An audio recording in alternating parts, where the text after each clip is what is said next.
لە بەهاری ڕابردوودا هاتە جۆش و خۆش ئەوە بوو بۆ یەکەم جار لە مێژوو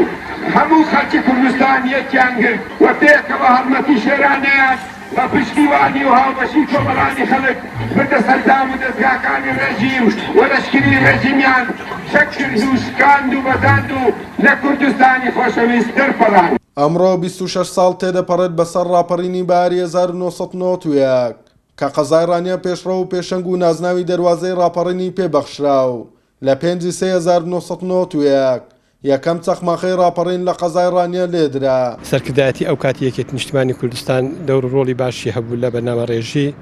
لە ڕووی ڕاگەیاندنەکان کە ئەو کات ڕادیۆی گەلی کوردستان ئەوەی کە لە بیری بێت هەمیشە هانی جەماوەری داهانی ڕێخستنەکانی خۆی داهانی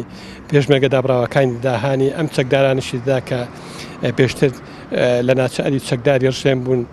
بۆی کە بێنە سەنگەری کوردایەتی و دوش بە دوشمن ڕاپەڕن. ئەم ڕۆژە با دەور و ڕۆڵی هەموو چینەکان لەبەرچاو بگرین کە هەموو چین و توێژەکانی دەڤەری بتوێن بە ژن و پیا و گەورە و بچوو حتا منداڵەکانی دەکرێ بڵێم ئەوانەی کە نەگەیشتبوونە تەمەنی 18 ساڵ ئەوانیش بەشداری خۆیان تێدا کرد دوش بە دوشمنەکانیان ژنان شان بەشانی براکانیان هەندێکیان بە چەکەوە هەندێکیان ئەوانەی کە چەکیان پێ نەبوو بۆ هاوکاری یا ئامادەکاری یا پەیاکردنی چەک و تەقەمەنی و فیشەک بۆ براکانیان ئەوانیش لە مەیدانی جەنگدا بوون. ڕۆژی 5 شەید عەلی نەبی و کۆمەڵێک لە برادرانی بە باشیان زانی کە ڕاپەڕینەکە پێش بخرێت لەبەرەوەی هەڵومەرزی ئەو کاتەوا بوو حکوومەتی عێراقی هەستی بەوەی کردبوو کە گەلی کوردستان بەنیازی ئەوەیە کە ڕاپەڕینێکی سەرتان سەری بکات دیارە ئەویش بەپێی ئەو معلوماتانەی هەیە بوو ئەیویست لەو شوێنەکە لەبەرەوەی قورساییترین شوێنی ئەو یەکێتی نیشتیمانی کوردستان بوو گومانی لەوەی هەبوو ئەو ڕۆژە ڕۆژی 5 شەید عەلی نەبی و کۆمەڵێک لە برادەرەکانی بەرەو ناو بازاڕ ڕۆیشتن و لە ئەوە بوو یەکەم فیشەکی ڕاپەڕین لەبەر دەمی مزگەوتی ناجیخان لەلایەن شەید عەلی نەبی و کۆمەڵێک لە هاوڕێکانیەوە ئاراستەی سینگی دژمن کرا و ئەوە بوو زەنگی ڕاپەڕین لەوێن دەرێ لێدرا. کورد لەو کات ساتەدا وێڕا ئەوەی کە لە دوای شکستی شۆڕشی چەکداری زۆربەی بنکە و بارەگای سەرکردایەتی حیزبەکان لە سەر سنوور بوویان لەناو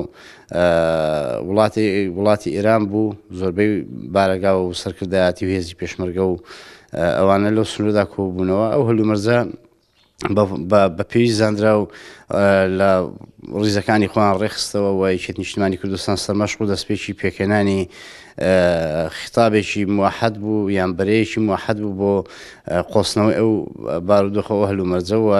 نەخشەی ڕاپەڕین و پلان و بەرنامەی ڕاپەڕین لەسەر دەستی یەکێتی نیشتیمانی کوردستان داڕێژراوە بە ڕاوێژ و مەشورەت لەگەڵ هێزە سیاسەکانی دیکە پلانی جێبەجێکردنی ڕاپەڕینیاندا. لە دوای دایان ساڵ زوڵم و زۆری بەرامبەر نەتەوەکەمان لەلایەن ڕژەمی لە ناوچوی بەعسەوە دوجار لە 5/3/1991 گەلی کورد بەڕابەرایەتی بەرەی کوردستانی کە یەکێتی نیشتیمانی کوردستان سەرکردایەتی دەکرد و بە بەشداری چین و توێژەکانی سنووری قەزای ڕانیا یەکەم زەنجی ڕاپەڕین دژی ڕژەمی بەعز لێیدا و توانرا لەو ڕۆژەدا شارەکە بە تەواوەتی پاک بکرێتەوە لە داگیرکەران و ئەمەش بووە هۆیەوەی ڕۆژ بەڕۆژ شارەکانی تر پاک بکرێنەوە لەو ڕژەمە لە ناوچووە تا 21/3/1991 کەرکووکی قودسی کوردستانیش ئازاد کرا. توانە عومەر، کورسات نیوز، ڕانیا.